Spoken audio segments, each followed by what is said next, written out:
Bonjour à tous, bienvenue à ce webcast organisé par CIO qui a pour thème la cyberdéfense. Mobilité, cloud, réseaux sociaux, les entreprises sont attaquées de toutes parts par des menaces malveillantes.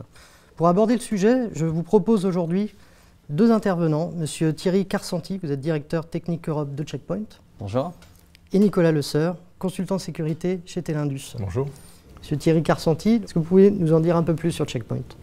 Oui, Check Point est un acteur de la sécurité informatique qui est le leader dans la sécurité réseau. On a inventé le concept de firewall moderne il y a 20 ans, ce qui a donné naissance à notre société. On est un acteur spécialisé dans la sécurité. Depuis 20 ans, on s'est concentré exclusivement sur la sécurité. On représente aujourd'hui 1,5 milliard de chiffre d'affaires, avec une part de marché qui nous positionne en acteur principal sur la sécurité informatique réseau. Et on a des solutions de sécurité au sens large, à la fois sécurité réseau, type firewall de nouvelle génération, et également de sécurité des postes mobiles, sécurité du poste de travail, sécurité de la donnée. Donc c'est une offre qui, à travers ces vingtaines d'années, a évolué sur une offre très globale qui reste une offre innovante. Nicolas Lesseur, vous êtes consultant sécurité chez Telindus. Quelques mots sur Telindus ? Alors Telindus est une entreprise qui propose des solutions et des technologies aux clients grandes entreprises françaises. On adresse les sujets tels que la collaboration, les data centers, les réseaux, la sécurité. Et on a comme partenaires des acteurs tels que Check Point qui nous permettent de proposer les solutions les plus appropriées qui répondent aux besoins de nos clients. Et aujourd'hui, on adresse nos clients, en tout cas nos projets, sur des phases de conseil en amont des projets, bien sûr sur des phases d'intégration qui sont propres à un intégrateur. Et aussi, on aide nos clients sur le long terme pour gérer leurs infrastructures tout au long de la vie d'un projet de sécurité. Je vous propose d'aborder le sujet de la cybersécurité avec tout d'abord deux parties, des états des lieux tout d'abord et les recommandations. En termes d'état des lieux, comment voyez-vous l'évolution des cyberattaques avec les questions d'activisme, de cyberespionnage, de cybercriminalité en hausse?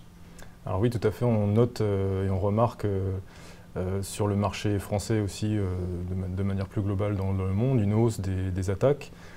Cette hausse est accompagnée déjà par un volume plus important d'attaques et surtout, on se rend compte que ces attaques sont de plus en plus ciblées. Les phases de ces attaques sont très spécifiques. Il va y avoir une phase de social engineering qui va permettre aux attaquants de mieux connaître leurs cibles. Le mode opératoire donc a évolué. La technicité des attaques a aussi évolué grandement et on se rend compte aujourd'hui qu'il est de plus en plus difficile pour nos clients, donc les grandes entreprises françaises, de lutter contre ces attaques. Monsieur Carsanti, vous avez vu vous percevez comment cette évolution des menaces? Même constat, c'est une évolution inquiétante. On est face à un paradoxe, on n'a jamais autant investi dans la sécurité. Le nombre d'entreprises qui ont investi sur des antivirus, sur des firewalls, ont cessé d'augmenter à travers ces différentes années. Et paradoxe, elles n'ont jamais été aussi fragiles. Les attaques augmentent, à la fois en volume et malheureusement aussi en taux de succès. On voit de grandes enseignes, de très grands groupes, mais c'est vrai également de petites entreprises qui sont victimes de piratage informatique, de fuite de données. Et ces entreprises qui sont de plus en plus numériques, la plupart du temps, ne sont pas toujours conscientes du fait qu'elles ont été piratées, puisque dans l'économie numérique, ce qu'on vous dérobe, on vous laisse l'original, c'est juste une copie. Donc vous n'êtes pas toujours au courant. Dans les 2/3 des cas, c'est même des sources externes aux entreprises qui les avertissent qu'elles ont été victimes d'un piratage informatique. Donc aujourd'hui, ça veut dire que toutes les attaques sont plus évoluées qu'elles ne l'étaient, qu'elles pouvaient l'être il y a encore 5 ans? Oui, elles sont plus sophistiquées parce que la menace s'adapte aussi aux protections qui sont mises en place. Si essentiellement les attaques étaient des attaques de type périmétrique, c'est-à-dire que les hackers se concentraient sur les serveurs, les centres de données, les data centers des entreprises, les entreprises se sont adaptées, ont investi sur un certain nombre de technologies, ont concentré les efforts sur une partie du système d'information.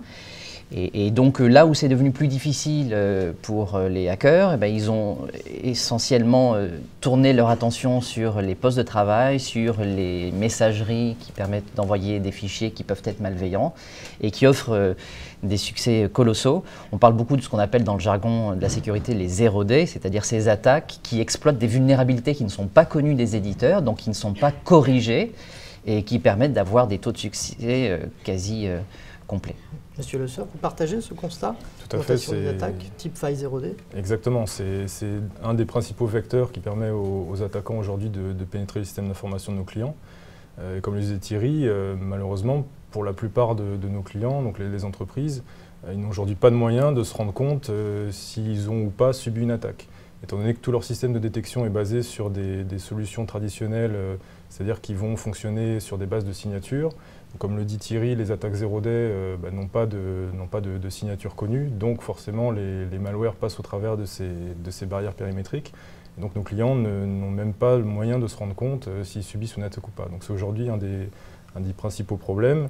Et finalement, même dans les phases, on va dire les premières phases de l'attaque, en général, c'est des phases qu'on appelle silencieuses et furtives, puisque le malware ou les malwares ne vont pas tout de suite occasionner des dégâts ou chercher à voler des données de l'entreprise, puisque les premières phases, le malware va essayer de s'installer et de repérer un petit peu les ressources intéressantes qu'il peut y avoir dans l'entreprise pour après rentrer dans des phases suivantes où là, les attaquants vont chercher à dérober les données.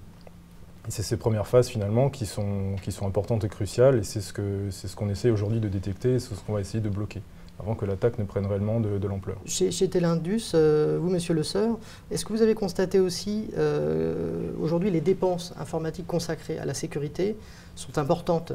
En même temps, est-ce que vous sentez que les entreprises se sentent peu protégées? Je crois que chez Checkpoint, c'est ce sentiment qui préside. Est-ce que chez vous, vous le sentez, ça? Tout à fait. C'est vrai qu'on note que les budgets en sécurité informatique, en tout cas ces derniers temps, même s'ils sont importants, ils restent relativement linéaires. On se rend compte surtout que nos clients ont des budgets informatiques liés aux solutions traditionnelles qu'ils ont l'habitude de déployer. Donc, il y a des budgets firewall, il y a des budgets proxy, il y a des budgets antivirus.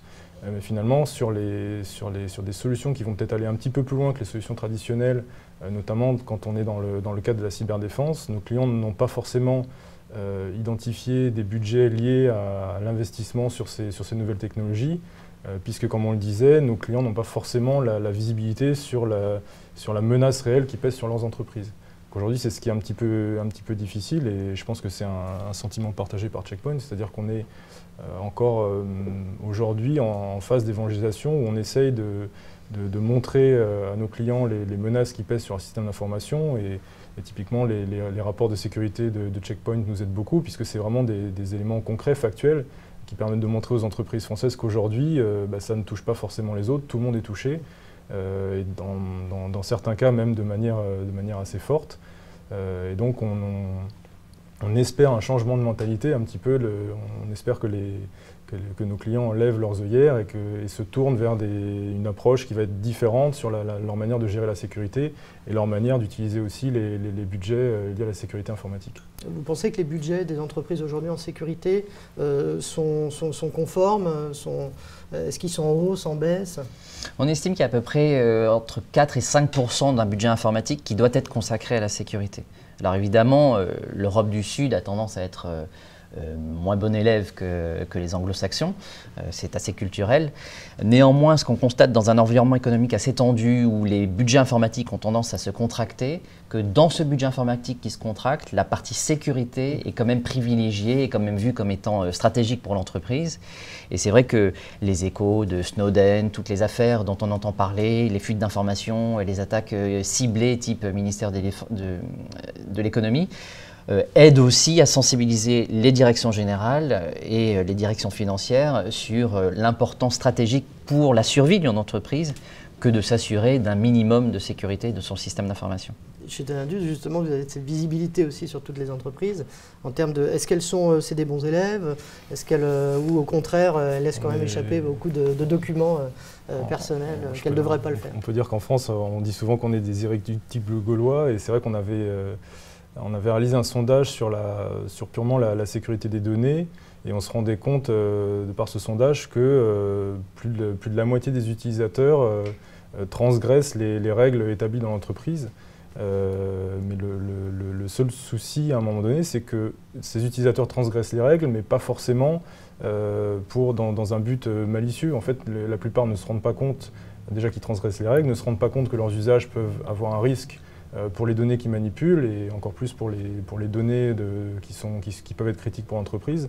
Donc aujourd'hui, c'est vrai qu'il y a peut-être un manque d'éducation ou pour parler peut-être avec un mot un peu moins fort, un manque de sensibilisation de la part des utilisateurs. C'est vrai que déjà dans un premier temps, si on avait ce premier niveau de sécurité, puisque je pense que la sensibilisation des utilisateurs permet d'amener un niveau de sécurité à l'entreprise, on pourrait déjà éviter certains comportements à risque et du coup peut-être éviter des attaques dans les premières phases en tout cas de celle-ci. Et comme à l'image de Thierry Carcentier, est-ce que vous pensez que les menaces viennent principalement aussi des équipements mobiles?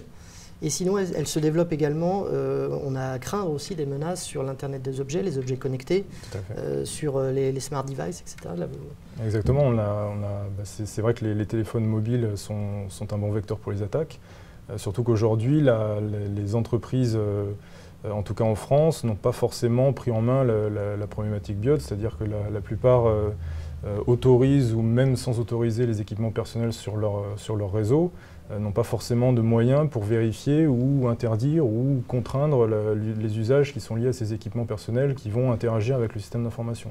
Donc étant donné que les mobiles sont vulnérables, et on parle d'Android, mais les mobiles Apple, je pense, le sont tout autant, on a un niveau de vulnérabilité qui est assez important, donc des équipements qui vont venir sur le réseau de l'entreprise, donc qui vont interagir avec le système d'information de l'entreprise, et donc du coup qui vont pouvoir être des vecteurs pour les attaquants.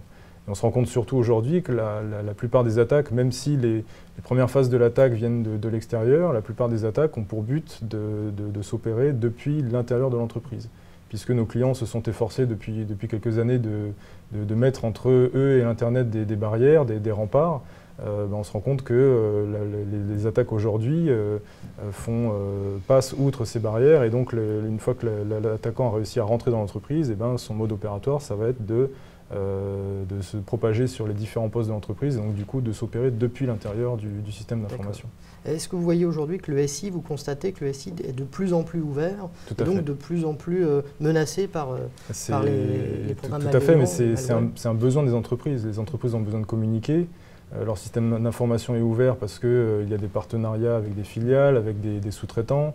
Il y a des échanges informatiques entre les entreprises. Donc des échanges qui se font dans la plupart des cas via le web. Donc le système d'information de l'entreprise a besoin d'être ouvert. Les utilisateurs ont besoin d'accéder à leurs données depuis l'intérieur de l'entreprise, mais aussi depuis l'extérieur. Les utilisateurs ont besoin de travailler depuis chez eux, ont besoin d'accéder à leurs données depuis leur mobile. C'est aussi un besoin poussé par les utilisateurs et les métiers d'avoir un système d'information ouvert qui permet d'accepter ou en tout cas de tolérer certains usages qui permet finalement d'améliorer la productivité des collaborateurs de l'entreprise. Est-ce que vous constatez aujourd'hui dans les entreprises, des entreprises qui sont en avance en termes d'équipements, qui ont mis en place justement des objets connectés, qui sont passés à l'Internet des objets? Est-ce que ces objets communicants sont plus facilement, on va dire, peuvent être susceptibles d'être plus menacés que d'autres équipements? C'est encore peut-être un peu tôt, mais... C'est peut-être un peu tôt parce que ce n'est pas encore généralisé, mais forcément, comme le disait Thierry, l'attaquant va chercher à avoir le vecteur qui va lui permettre d'avoir une attaque la plus simple possible. Donc à partir du moment où on a des objets qui communiquent entre eux, qui ne sont pas forcément contrôlés ou sur lesquels on n'a pas forcément défini ou établi des processus qui vont permettre de les sécuriser, forcément, ça peut être des vecteurs intéressants à partir du moment où ces objets connectés vont avoir une interaction avec le système d'information. C'est sûr que si cette tendance augmente, ça va être forcément à un moment donné des vecteurs pour les attaques. On a aussi des choses qui vont pouvoir peut-être intéresser les attaquants, c'est le fait que le data center aujourd'hui est de plus en plus automatisé. On parle de Software Defined Data Center où l'application va piloter l'utilisation des ressources du data center. Donc encore une fois, ça peut être, si on ne met pas en place des choses spécifiques d'un point de vue sécurité, ça peut être un nouveau vecteur pour un attaquant qui va corrompre une application, qui va même piloter l'utilisation des ressources du data center et les processus d'automatisation et qui va peut-être éventuellement, si on utilise cette application dans un intérêt, dans un but malicieux, provoquer des dégâts informatiques dans le data center de nos clients. Alors on parle là des utilisateurs, il y a également au niveau des organisations, sur l'évolution des compétences nécessaires des entreprises à l'évolution de ces menaces. Est-ce que chez Telindus, vous avez ce sentiment, vous voyez au niveau des entreprises, que leurs compétences ont besoin d'évoluer en interne, notamment au niveau des responsables sécurité? Tout à fait, on parlait tout à l'heure de risques opérationnels liés à la multiplication des technologies de sécurité. C'est vrai qu'aujourd'hui, pour nos clients, c'est un réel souci, étant donné que les budgets, autant en investissement, autant les budgets opérationnels sont assez constants. À partir du moment où on a de nouvelles problématiques, de nouveaux enjeux au niveau sécurité pour l'entreprise, c'est difficile pour nos clients, pour les entreprises françaises, de suivre un petit peu cette tendance. Donc aujourd'hui, il y a typiquement un manque cruel de compétences. Surtout à partir du moment où on parle de cyberdéfense, où là, étant donné la nature des attaques, ça demande quand même des compétences assez spécifiques pour arriver à comprendre une attaque, pour encore plus essayer de la bloquer.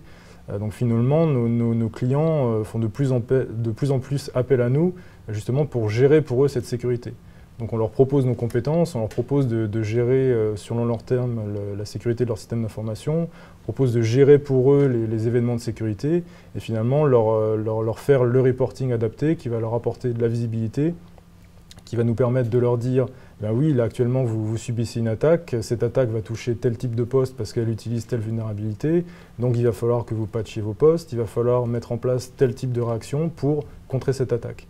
Donc finalement, c'est des services qu'on est capable de proposer pour un petit peu alléger le poids de cette charge de sécurité qui pèse sur les entreprises actuellement. Monsieur Kersandi, vous percevez aussi une évolution, alors outre la possibilité d'externaliser le conseil, l'aspect mise en œuvre, choix de solutions à une entreprise externe, mais est-ce que vous percevez également au sein des entreprises une évolution des compétences, des fonctions de sécurité? Il y a une évolution des compétences, il y a une évolution aussi des mentalités. Il y a certainement ce qui arrive à tout marché qui devient plus mature. Check Point fête son 20e anniversaire. Là où la sécurité pour l'entreprise était vue comme une problématique de technicien il y a encore une quinzaine d'années et absolument aveugle des directions générales, aujourd'hui je dirais que ça s'est un peu inversé. Vous avez beaucoup de directions générales qui sont très inquiètes de savoir si elles sont la prochaine victime à la une des journaux par rapport à des fuites d'informations ou à des risques par rapport à leurs actionnaires sur la viabilité des plans d'une entreprise. Il y a un vrai débat à avoir si ça reste une problématique qui doit être à l'intérieur d'une DSI, ou c'est finalement pas forcément une problématique liée à la DSI, parce que la DSI peut avoir aussi ses propres impératifs qui sont parfois contradictoires avec un mieux être en termes de sécurité. Et donc on voit à la fois les organisations évoluer par rapport aux organigrammes des entreprises, où il y a parfois une décoloration des équipes sécurité par rapport aux équipes informatiques.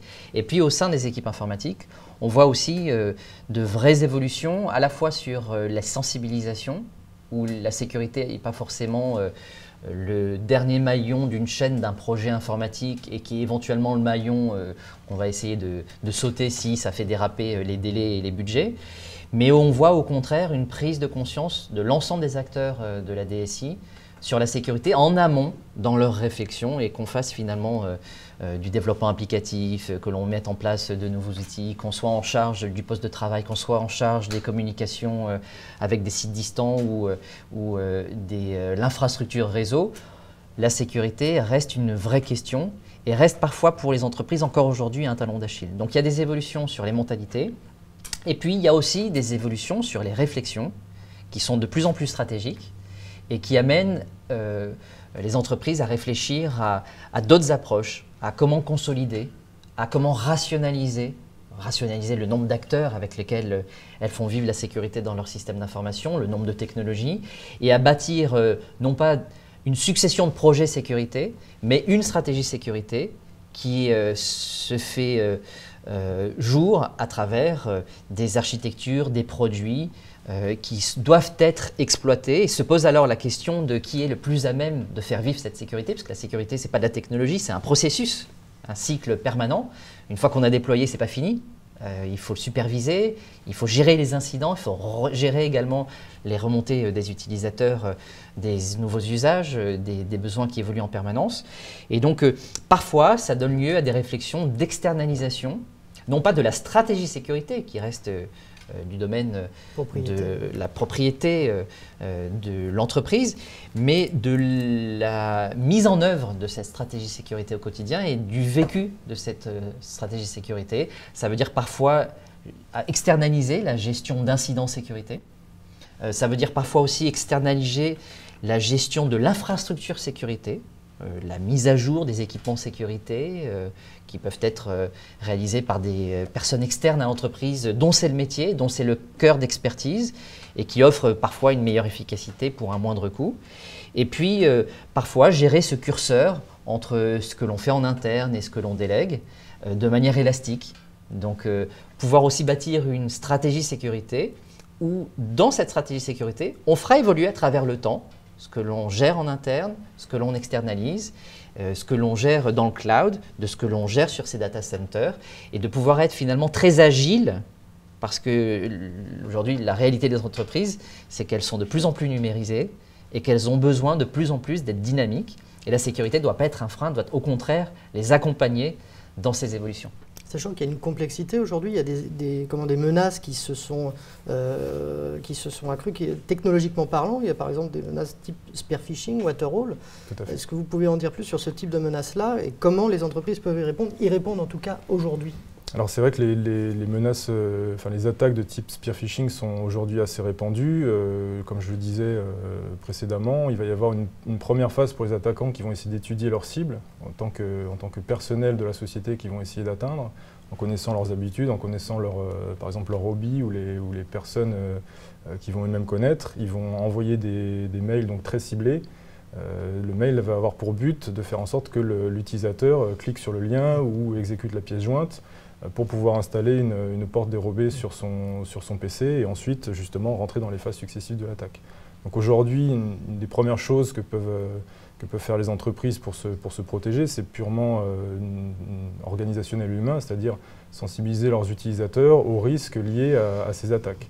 À partir du moment où un utilisateur est averti et qui va recevoir un email qui va lui paraître étrange ou en tout cas différent de ce qu'il peut recevoir d'habitude, il va peut-être pouvoir, avant d'exécuter la pièce jointe ou avant de cliquer sur le lien, alerter son RSSI, lui faire part de ce mail, lui demander s'il y a un risque potentiel ou pas.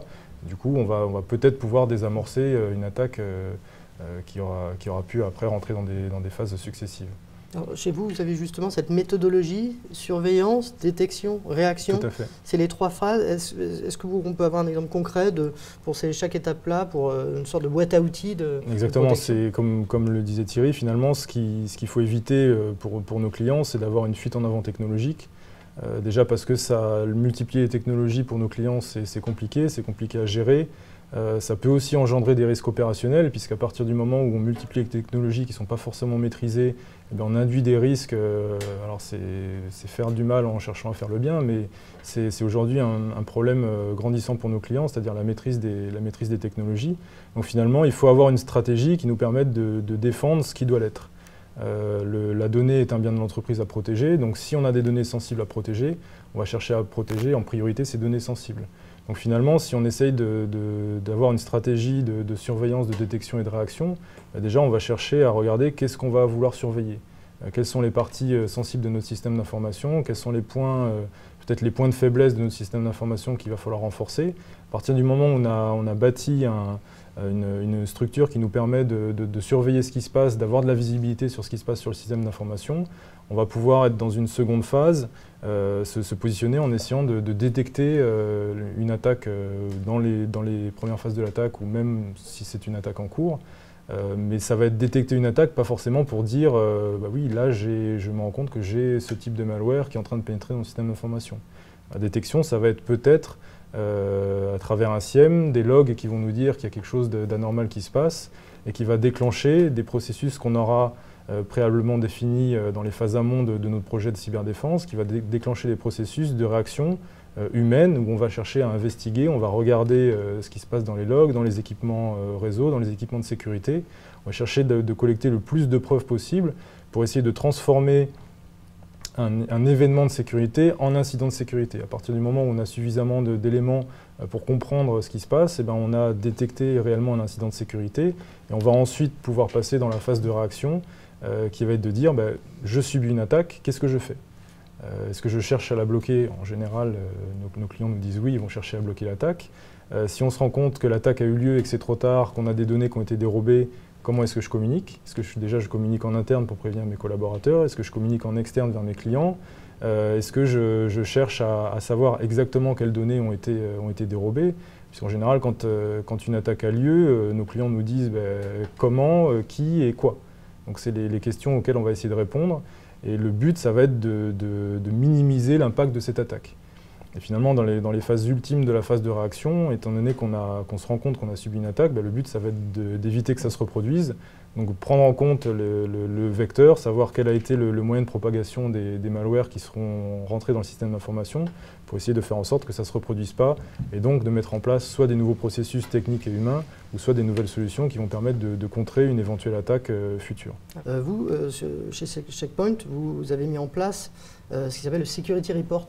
Vous pouvez justement essayer d'en dire un peu plus là-dessus pour prévenir peut-être ces risques-là? Oui, une des grandes difficultés pour les entreprises, c'est de bien comprendre les enjeux. Elles sont habituées à réfléchir sur la sécurité, sur une sécurité essentiellement physique. Dans une sécurité informatique, on est souvent aveugle sur les menaces. Je ne parle pas de menaces théoriques, mais des menaces réelles, c'est-à-dire sur le fait que les entreprises ont la plupart du temps des chevaux de Troie, des malwares, des bots, des agents malveillants qui fonctionnent sur une partie de leur système d'information, sur quelques postes de travail, parfois sur des serveurs, et qui vont récolter les informations pour après exfiltrer ces informations qui peuvent être monétisées s'il s'agit de cartes bancaires ou qui peuvent être intéressantes d'un point de vue concurrentiel quand il s'agit de secrets d'entreprise. Donc, un des gros efforts que l'on fait auprès de nos clients et de nos prospects, c'est de leur permettre d'avoir cette visibilité, de mettre ces lunettes qui leur permettent de savoir où ils en sont d'un point de vue sécurité informatique, et non pas sur des statistiques, sur des sondages, sur des chiffres, mais de manière très concrète et pertinente pour eux, dans leur environnement, par rapport à leurs usages, par rapport à leur système d'information, par rapport à leur métier, à leurs employés. Quelle est la menace réelle? Quels sont les comportements qui existent? Par exemple, l'utilisation de réseaux sociaux, l'utilisation du Web 2.0, par exemple sur la messagerie. Qu'est-ce qui circule dans la messagerie? Est-ce que les utilisateurs utilisent également leur messagerie personnelle depuis leurs équipements professionnels? Et s'ils l'utilisent, est-ce que c'est pour un usage exclusivement personnel ou est-ce que c'est pour travailler pendant le week-end sur des documents de travail professionnels? Et ça leur permet d'avoir une meilleure compréhension sur l'état des lieux. Et quand on a une meilleure compréhension de l'état des lieux, on peut mieux mettre en place un plan d'action sur essayer de minimiser les risques qui ont été identifiés. D'accord. Donc ça va sur la mise en place aussi de rapports de sécurité en amont de la détection de la menace. Absolument. D'accord. Justement, chez Checkpoint, vous avez des solutions qui peuvent correspondre à ce nouveau besoin, nouvelle typologie d'attaque, type viser le Software Defined Data Center ou les objets connectés? Oui, et ce qu'il faut bien intégrer, surtout dans les objets connectés, c'est que souvent les entreprises balayent d'un revers de la main les objets connectés comme étant le futur et pas forcément la problématique actuelle et prioritaire pour eux. Or, la vraie tendance de fond, c'est que finalement n'importe quel équipement est aujourd'hui amené à être connecté. Et autant les équipements à venir, montres et autres objets à connecter, ce n'est pas forcément la problématique de la sécurité des entreprises, mais pour autant, toute entreprise aujourd'hui, à un moment donné, a un réseau industriel qui est amené à interconnecter parce que c'est plus efficace, parce que ça permet d'aller plus vite, plus loin, pour moins cher, a de la télémaintenance, parce que c'est plus efficace, parce que ça offre une meilleure réassurance et parce que ça coûte aussi moins cher. Et donc, ce que l'on voit, c'est que ces réseaux industriels sont hélas très vulnérables parce qu'ils ont été conçus pour être dans un monde clos, protégés de facto de l'extérieur parce que pas connectés à Internet. Et ce réseau industriel est amené aujourd'hui à être connecté en tout ou partie au système d'information, soit de manière permanente, soit par intermittence dans des logiques de télémaintenance, mais même de manière intermittente. Ça permet de mener à bien des attaques. Et ce qui est vrai des réseaux industriels est vrai également de n'importe quel type d'équipement qu'utilise dans son quotidien une entreprise. Un kiosque, une machine de paiement, un distributeur de billets. Tous ces équipements sont aujourd'hui interconnectés et ont en commun l'espéranto qui est le protocole Internet, l'IP. Et même si ce n'est pas forcément connecté en direct sur Internet, ça utilise le langage de l'Internet pour communiquer. Et ça accompagne, avec ce langage, ça accompagne toutes les vulnérabilités, toutes les menaces, et ce qui évidemment doit être pris en compte par les entreprises et pour lesquelles on a évidemment des réponses ciblées. Justement, en termes de recommandations, quels sont les dispositifs de sécurité, les nouveaux dispositifs de sécurité que vous pouvez conseiller aujourd'hui aux entreprises? Alors, la première des recommandations, c'est prendre du recul par rapport à la problématique des technologies. Souvent, quand il y a une nouvelle menace, un nouveau problème, on essaye d'y répondre de manière très tactique avec une nouvelle technologie, souvent une technologie à la mode, et on essaye de résoudre un problème, mais parfois on en crée un autre à côté. Et face à cette approche, qui est une approche assez empirique, qui, à travers les années, a tendance à amener des surcoûts significatifs, une difficulté d'exploitation et parfois une efficacité qui n'est pas toujours au rendez-vous. L'idée, c'est de reprendre un petit peu de recul, de reprendre un petit peu en main une stratégie sécurité, non pas des technologies. Et bien sûr, dans une stratégie sécurité, il faut penser aussi à l'efficacité de cette stratégie au quotidien, comment la faire vivre, et ça passe bien évidemment par des technologies. Et souvent, on est amené à faire le constat avec nos clients que leur manière de penser la sécurité est encore la même qu'il y a une dizaine d'années. Alors que l'évolution des menaces fait que les enjeux ont considérablement changé. Le fait qu'on ait de la mobilité, le fait qu'on ait le cloud, le fait qu'il y ait une vraie consumérisation de l'informatique avec Bring Your Own Device, etc., fait qu'on doit penser différemment une sécurité qui pouvait être périmétrique dans le passé et être parfois suffisante et qui aujourd'hui est complètement insuffisante. Donc ça amène à penser différemment son architecture sécurité. Et donc on essaye d'aider au maximum, d'accompagner nos clients dans ces réflexions-là. Pas forcément produit, mais plus architecture, concept, processus sécurité qui devient finalement un processus métier dans l'entreprise. Et puis après, faire vivre cette stratégie au quotidien avec des technologies qui vont être innovantes sur des passerelles de sécurité pour définir des bulles de confiance, des périmètres s'ils peuvent encore exister, avoir une segmentation pour limiter les risques une fois qu'on a été infecté, parce qu'hélas, une sécurité 100%, ça n'existe pas. Donc il faut aussi prévoir, pas forcément comment bloquer une attaque, mais lorsque l'attaque a eu lieu, comment empêcher les dégâts que sont l'exfiltration de données. Et puis également, faire en sorte qu'on puisse être présent le plus près possible de ce qui est finalement la valeur réelle d'une entreprise, c'est-à-dire ses données. Donc pas forcément au niveau d'une sécurité réseau et une sécurité périmétrique, mais d'être également présent sur l'équipement qu'utilise l'utilisateur. Ça peut être un smartphone, une tablette, un ordinateur portable, mais ça peut être également directement au niveau de la gestion de la donnée, sécuriser le document lui-même. Et si on arrive à sécuriser le document et non pas l'équipement ou le réseau, à ce moment-là, ce document peut être dans le cloud, peut être sur n'importe quel équipement mobile, à l'intérieur ou à l'extérieur de l'entreprise, entre les mains d'un employé de l'entreprise ou d'un client ou d'un partenaire de l'entreprise. Et si on sécurise cette donnée, on a finalement gagné l'enjeu. Chez Telindus également, vous sentez ces nouvelles menaces qui nécessitent de mettre en place des nouvelles technologies. Est-ce qu'aujourd'hui, les entreprises en sont à se dire « je jette mon antivirus ou pas ?» L'antivirus est mort ou pas? On n'est peut-être pas encore là, même si, comme on le disait, dans le mode opératoire des différentes attaques utilisant des failles 0D, des solutions traditionnelles type antivirus, finalement, n'arrivent pas à arrêter ces attaques. Et on parle de l'antivirus, mais c'est aussi vrai pour toutes les solutions basées sur des reconnaissances de type signature, c'est-à-dire les IPS, les proxys, etc. Je pense que même si ces technologies sont aujourd'hui dépassées, on ne peut pas dire non, il faut tout mettre de côté.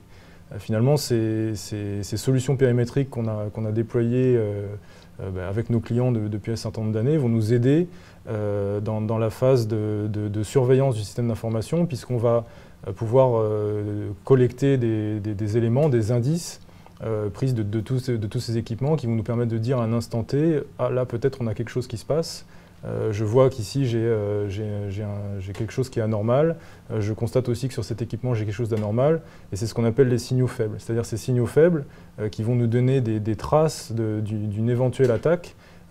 C'est ce qui va permettre de déclencher des phases de réaction qui vont nous permettre d'investiguer et de regarder si oui ou non on est en train réellement de subir une attaque ou si c'est juste un faux positif et on l'espère pour nos clients. Est-ce que là, dans ces nouvelles technologies, nouvelles solutions, est-ce que vous mettez en avant le sandboxing? Ça en fait partie? Le sandboxing, tout à fait, c'est une solution justement, enfin c'est un ensemble de solutions qui vont aller justement plus loin que des solutions traditionnelles basées sur des reconnaissances de type signature.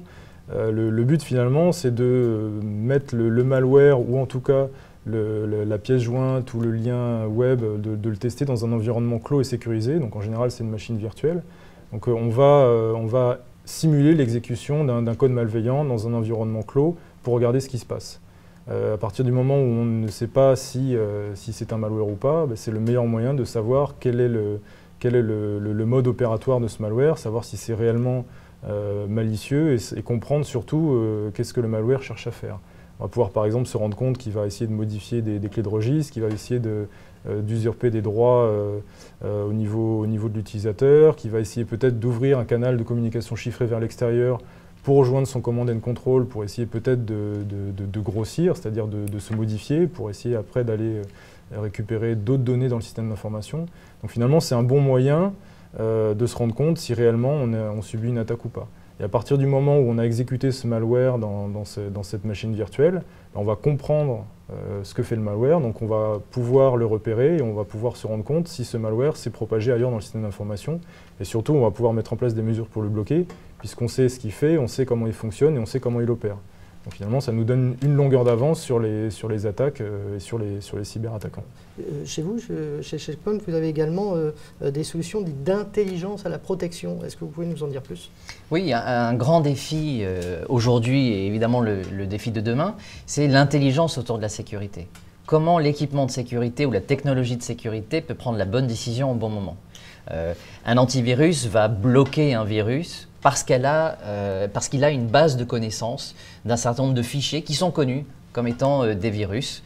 Et évidemment, ils sont connus parce qu'ils ont déjà fait des dégâts quelque part et qu'une analyse après les dégâts a permis d'identifier la source de l'attaque et a permis du coup d'ajouter ce fichier dans une espèce de liste noire.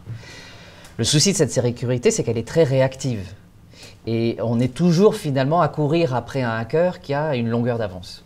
Et donc un des enjeux de demain, c'est de faire en sorte que la sécurité puisse avoir, pourquoi pas, une longueur d'avance par rapport à la menace, et donc de s'assurer non pas uniquement sur une sécurité défensive liée à des bases de connaissances par rapport à ce qui est passé, mais à également essayer de prévoir des comportements qui sont à risque et qu'on va trouver suspects et pourquoi pas bloquer.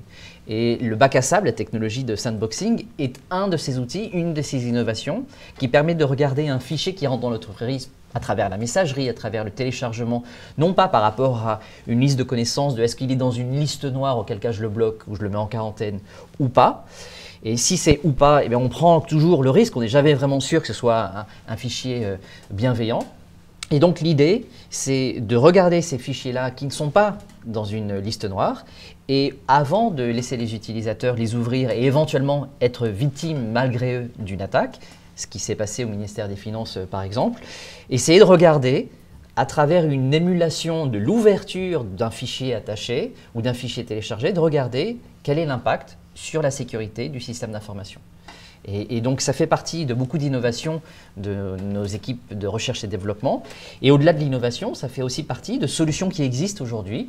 On a une de nos offres de sécurité qui s'appelle Threat Emulation et qui permet aux clients de mettre en place à moindre coût sur la passerelle de sécurité existante, donc sans remettre en cause leur infrastructure, à travers les consoles d'administration existantes, ce type d'intelligence sécurité qui ont pour but de limiter les risques, puisque hélas aujourd'hui, si les hackers ont tant de réussite, c'est parce qu'ils utilisent cette espèce de zone d'iceberg complètement invisible, mais qui est pourtant l'essentiel de la masse des attaques aujourd'hui, qui sont des attaques ciblées, des attaques dites 0D, et qui utilisent donc ces lacunes dans la sécurité des systèmes d'information des entreprises. Alors on a parlé approche, on a parlé également solution, on peut parler également aussi des recommandations en termes de mise en œuvre. Là aujourd'hui vous avez une méthodologie, enfin quelle méthodologie aujourd'hui vous pouvez conseiller à mettre en place aux entreprises grandes et moins grandes? Tout en se préparant, on va essayer de mettre en place les bonnes solutions qui vont protéger les bonnes parties de notre système d'information, donc on aura identifié comme étant sensibles. C'est vrai qu'en amont, on parle souvent d'analyse des risques et en général, les risques sont liés au métier. Donc on parle de business impact analysis, c'est-à-dire qu'on va essayer de comprendre quel pourrait être l'impact d'une attaque sur le business de l'entreprise. Donc ça va nous permettre de définir finalement un cadre de sécurisation de nos systèmes d'information qui va nous permettre de choisir les solutions ou le mode opératoire le mieux approprié pour protéger les parties sensibles de notre système d'information. Et finalement, les phases suivantes, c'est des phases qui vont nous permettre de mettre en place toute la sécurité ciblée qui va nous permettre de protéger au mieux le système d'information des attaques qui vont pouvoir utiliser en effet ces failles 0-day ou ces attaques qui sont ciblées, qui sont furtives, et nous donner le maximum de chances d'avoir une réaction la plus rapide possible en cas d'attaque. Puisque de toute façon, on sait très bien qu'en sécurité, le risque zéro n'existe pas. On n'a pas la prétention de pouvoir dire qu'on va pouvoir éviter toutes les attaques. Donc à partir du moment où on accepte le fait qu'une attaque va avoir lieu et qu'on est préparé à se défendre et à parer cette attaque, eh bien le but, ça va être de gagner le maximum de temps à partir du moment où cette attaque a eu lieu pour essayer de la contrer le plus vite possible, pour en effet éviter qu'elle engendre des dégâts sur le système d'information de l'entreprise ou que des données sensibles soient volées. Pour qu'elle soit efficace, il faut également aussi une bonne gouvernance, j'imagine. Exactement, la gouvernance, la visibilité. On parlait de protection des données, donc on entend protéger les données via aussi une gouvernance des données. On va chercher à avoir de la visibilité sur les données de l'entreprise, a fortiori les données sensibles, mais aussi quels droits j'ai positionné sur mes données, quels sont les usages de mes utilisateurs. À partir du moment où on a des données qui sont sensibles, qui vont pouvoir être utilisées par un trop grand nombre d'utilisateurs, on peut se dire que là, on a un risque pour ces données. On va pouvoir aussi, via des analyses comportementales, essayer de trouver quels sont les comportements anormaux qui vont peut-être être liés à une attaque ou en tout cas une tentative de vol de données. Pour limiter l'attaque, c'est aussi une question de sensibiliser les utilisateurs. Or, il y a des catégories d'utilisateurs, je pense notamment par exemple au VIP, sur lesquels c'est difficile de les sensibiliser et ils font à peu près, on peut dire, tout et n'importe quoi avec leurs terminaux. Alors c'est vrai que les utilisateurs, et c'est aussi vrai des directions générales, et peut-être encore plus vrai parce qu'elles ont une capacité à se faire entendre de manière peut-être évidemment plus forte que la majorité des utilisateurs de l'entreprise, mais l'utilisateur de l'informatique dans l'entreprise est devenu un consommateur très exigeant. Et au-delà même d'être un consommateur, c'est devenu un acteur de l'informatique de l'entreprise.